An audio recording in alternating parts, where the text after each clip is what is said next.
Good afternoon, everybody. Welcome back to Cilinix Crypto. Welcome to your middle of the day market update. A little bit later today, but we are going to do a full market update here ahead of the FOMC meeting that we have in about, well, when this video is uploaded, in about an hour, I think, right? So in an hour at 8 p.m., no, it's 6 p.m. UTC, we're going to get the interest rate decision, and then 6:30 UTC, we're going to get the press conference, which is going to be even more important, right? Because the interest rate, we already know that's going up to, or that's going to stay the same, right? I mean, the probability of that at this point of time is like 97% or 96%, and everything that the Federal Reserve has said in the last month has pointed towards them still thinking that that's the right course of action, right? Regardless of the pressure that has been there. But we'll talk about that. That is by far today the most important news coming out. I would argue for this week as well, but that depends a little bit on how the news will be. That we'll get tomorrow and Friday, right? Because tomorrow and Friday, as we spoke about yesterday, we also have some major news coming out, which you need to know about and you need to monitor that, all right? And this time, I do have some positions open, but I would not say that this is the best time to open new positions, right? It could be in hindsight, but obviously you're taking a risk, right? Because just to get into the rest of the week, on Thursday we have the PCE price index, which is an inflation rate data type, which matters a lot for the Federal Reserve. So if that's higher than expected, that can send the markets down much lower. If it's lower than expected, we can rally a lot, right? So what's going to happen this week is going to depend a lot on that, right? So the core PCE price index tomorrow, but then also the unemployment rate on Friday, and what's going to be said at the Federal Reserve press conference this evening. So a little bit more about that in a moment. First of all, as it stands right now, the fundamentals of the markets are still fine. I mean, if you take a look at the altcoin market here, we've definitely stalled, right? And we've definitely lost some momentum. But ultimately, on the higher time frames, we're still holding the uptrend. We're still holding this crucial support level right here around $275 billion. So this is others, right? So that's the index. So that's still fine, but outside of that, you can see that the stock market is also still rallying. It opened a little bit higher today and has been bullish, and I don't see any reason why that would not continue to be that way. Gold is also very low. The volatility index, well, has found support, but it's also very low. So those are all fundamentally good signs.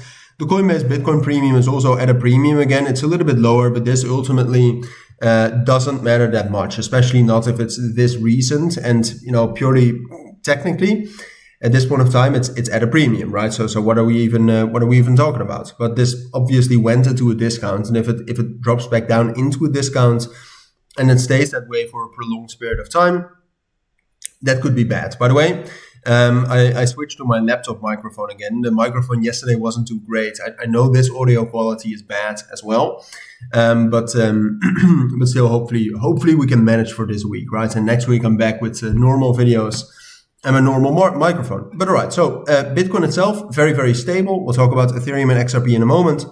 But Bitcoin itself, very, very stable. The key areas to watch for a breakout are 116.7 and 119.5. If we get a high volume breakout above or below those levels, then we have a breakout, right? And then we're going to see a real shift in momentum. Which one of those two breakouts is most likely? I would still argue for Bitcoin specifically at this point of time, a bullish breakout. But that depends on the news as well that we have this week. And because of the news, we can also, like we did last week as well, we can also do something like this, right? So you should be ready for that. Or you should at least know it. So that's Bitcoin specifically. Talking about the FOMC tonight, right? Which I wanted to cover first, but okay, forgot about it. But talking about the FOMC tonight, the main thing that matters, like I said, is a press conference, right? And the main thing you should be watching or listening to during that press conference is whether Jerome Powell is going to be talking a little bit more towards more rate cuts in 2025.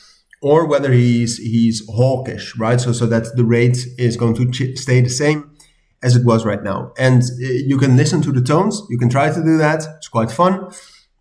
Or you can just look at a prediction market such as Kalshi. Look up this one, number of rate cuts in 2025, and look at the trend, right? Look at the last week. Look at what the trend is doing.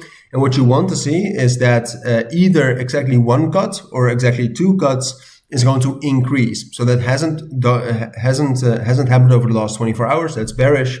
You want that light green or the black line to increase, all right? And preferably, to be fair, the light green line, because if we're not going to get 2 rate cuts in 2025, would be quite bearish, all right? So that's the main thing you can watch if you don't want to listen to the live stream, and then you're fine, right? So light green line up is good.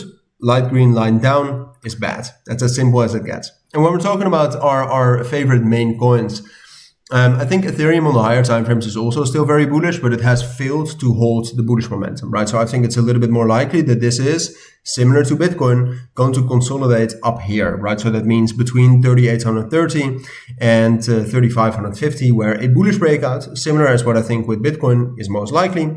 XRP is just incredibly stable, as expected, and I don't see any major reason at this point of time, not in the technicals, not in the fundamentals, to expect that to change. So those are my thoughts on XRP. Now, when we're talking about altcoins, look, there's definitely coins right now that do have some momentum. Athena still has momentum. Spark, again, is rallying, so that's great to see. But like I said, at this point of time, I don't think it's the best time to really talk about altcoins or to get positioning in altcoins. So be aware of that, right? And not only be aware of that, but also, be careful for that, I'd say. Yesterday we spoke about some narratives, but at this point of time, it's not really worth it to go into depth about altcoins.